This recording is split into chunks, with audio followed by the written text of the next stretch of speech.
Bersih belum tentu ini bagus, mungkin saja ini aus.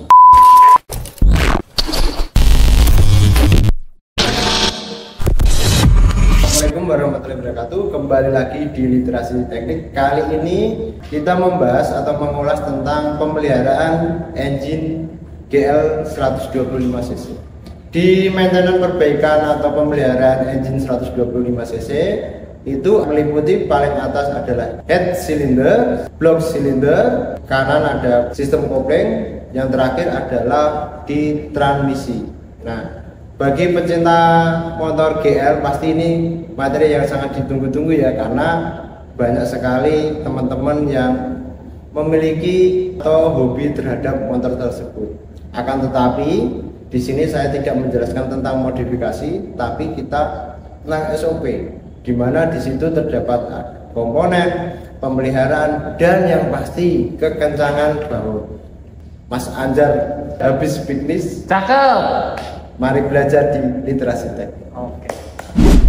Untuk tahap pembongkaran atau pemeriksaan, yang pertama kali kita bongkar adalah di bagian atas atau head cylinder. Turun ke bawah, kita cari celah pada ring piston. Kita lari ke samping bawah, ada sistem kopling, dan yang terakhir adalah di bagian transmisi.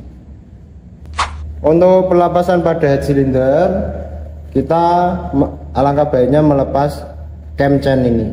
Cam berarti noken, chain berarti rantai noken atau rantai kamrat. Pada posisi top, tekan titik top berada di atas atau bergaris lurus. Nah, dengan baut timing. Terus di posisi di bagian pada magnet ya, di sini ada garis, itu terlihat bahwa menandakan itu ada simbol T, berarti menandakan bahwa top. Lepaskan baut pada timing chain.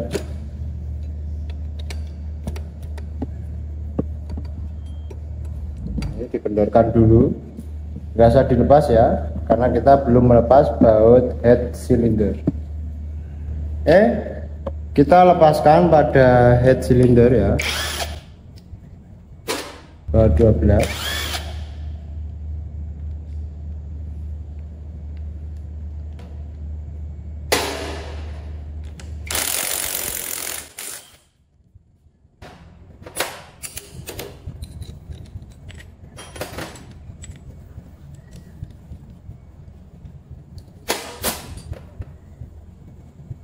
Selanjutnya untuk melepas timing chain, karena ini motornya keluaran tahun yang lama ya, ini tipe GL125, belum ada lifternya.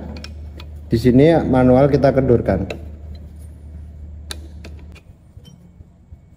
agar kamrat atau rantai cam chainnya terkendor.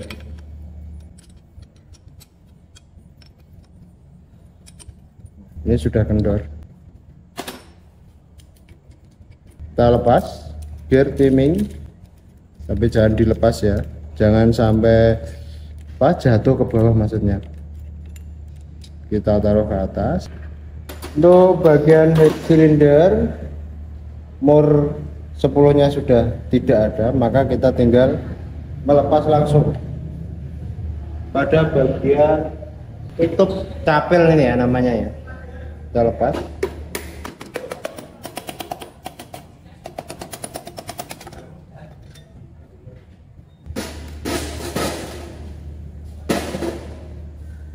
Kita lepas saja.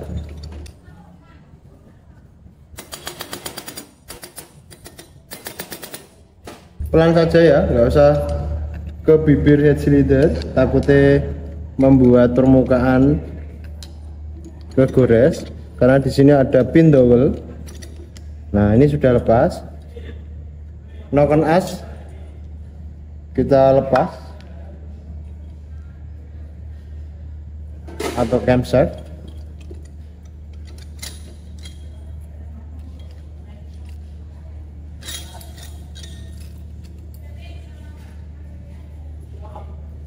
Head cylinder lepas.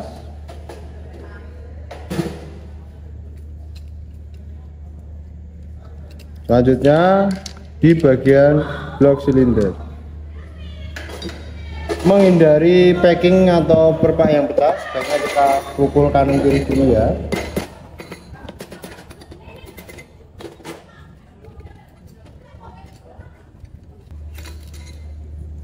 Tidak pecah ya kalau kita ketuk kanan kiri, packing aman, tidak pecah. Selanjutnya di bagian kopling, kita lepaskan murkoper pada kopling G125. Kita boleh ya melepas menggunakan impact, tapi setelah pemasangan usahakan menggunakan kunci torsi atau momen.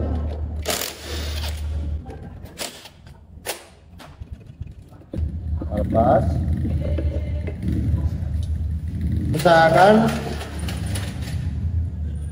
komponen kopling taruh yang berbeda. Oke, untuk pemeriksaan di bagian kopling dilepas dulu, tapi kita cek pada gigi primer dan sekunder pada sistem kopling. Nah, ini kita geser-geser.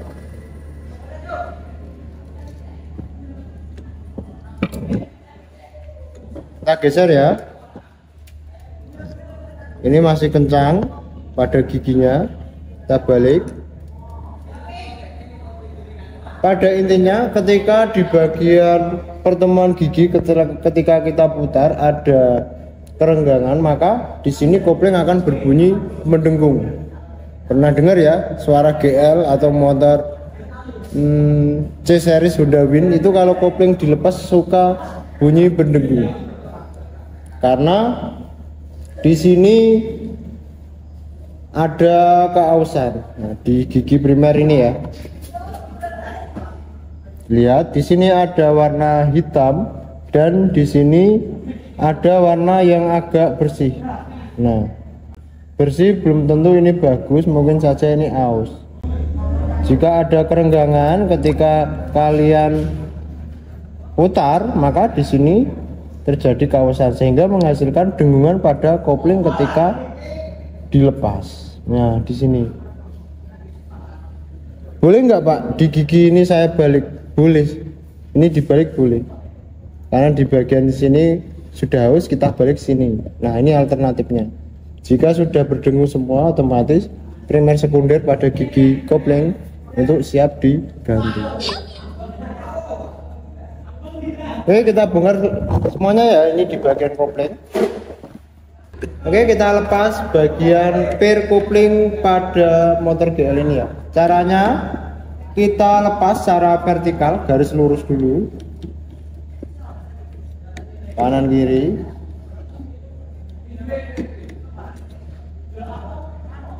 Kita lepas baut 10 ke kepala 10 M6 ya ini.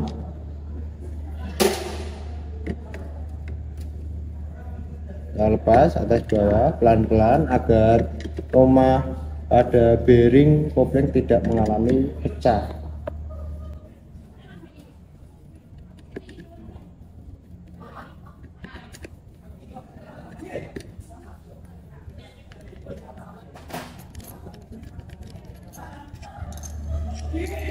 Usahakan ya tempat komponen kopling kita sendirikan. Selanjutnya kita melepas di bagian mohon maaf, baut pada topi Meksiko ya, ini kalau teman-teman nyebutnya topi Meksiko, dengan menggunakan obeng ketok PH2.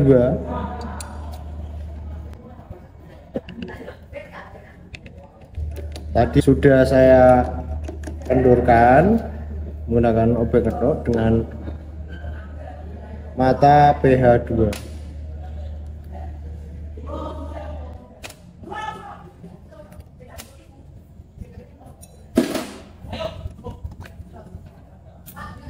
Nah, di bagian pada mur kopling untuk balancer GL ini sering terjadi terkumpulnya gram-gram atau kotoran ya, sering sekali, maka di sini wajib dibersihkan. Nah, untuk melepaskan baut primer sekunder pada sistem kopling kita menggunakan SST. Nah, SSD-nya berbentuk seperti apa? Seperti ini. Ini ya SSD-nya ya. Berbentuk kaki 4, besar kecil. Cara penggunaan: memasukkan,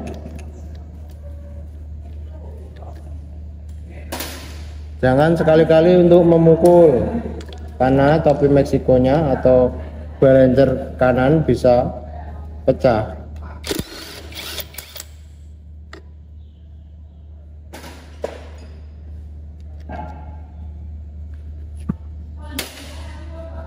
Di sini ada ringnya, namanya outset. Nah, ini outset bagian depan. Ini agak sedikit melengkung ya, berfungsi untuk per ring. Ini agak cekung sehingga menghindari kekendoran. Kita taruh, jadikan satu.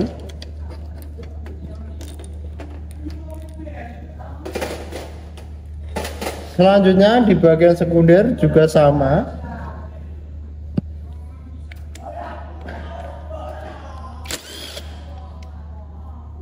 Lepas. Di sini juga ada ring outset, fungsinya juga sama, sebagai ring dan juga sebagai per-ring. Didesain agak sedikit melengkung untuk menghindari baut kendor. Kita lepas dulu. Nah, untuk di pemeriksaan ketebalan kampas kita cek di perakitan ya. Ini jumlahnya ada 1, 2, 3, 4, 5.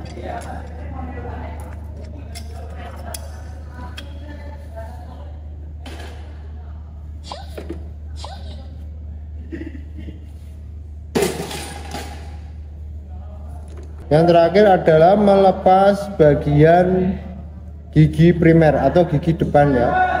Ini tadi kita sering mengalami gangguan kopling yang suka berbunyi itu, giginya sudah haus. Oke, kita letakkan. Selanjutnya melepas gigi atau poma oli.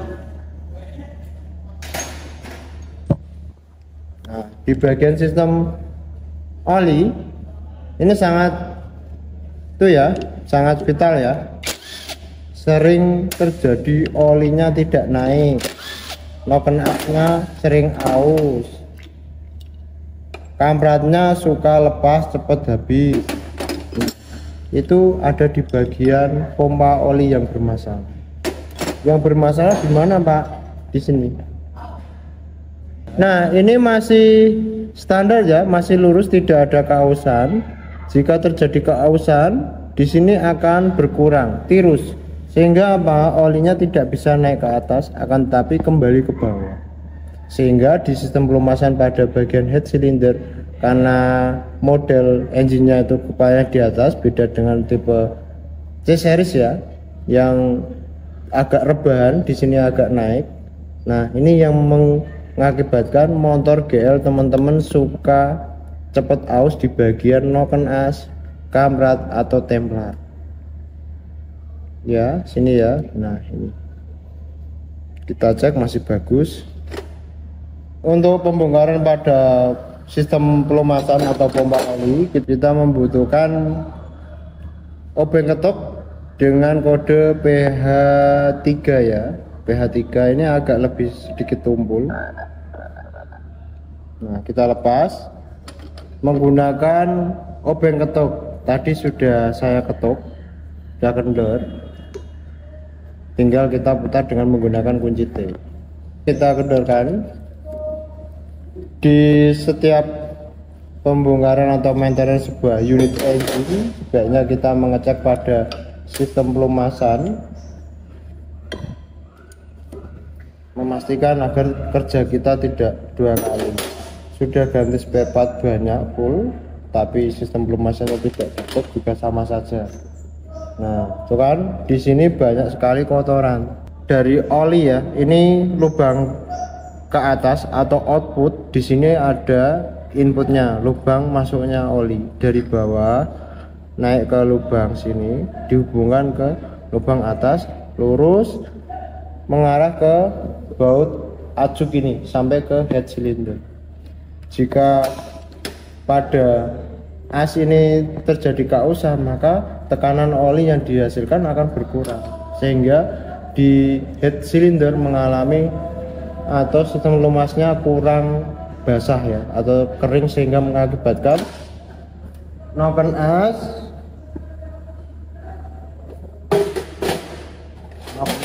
mengalami keausan.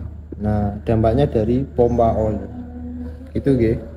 Nah, di bagian terakhir, di bagian sistem kopling itu pembongkarannya adalah melepas as persenelang ini.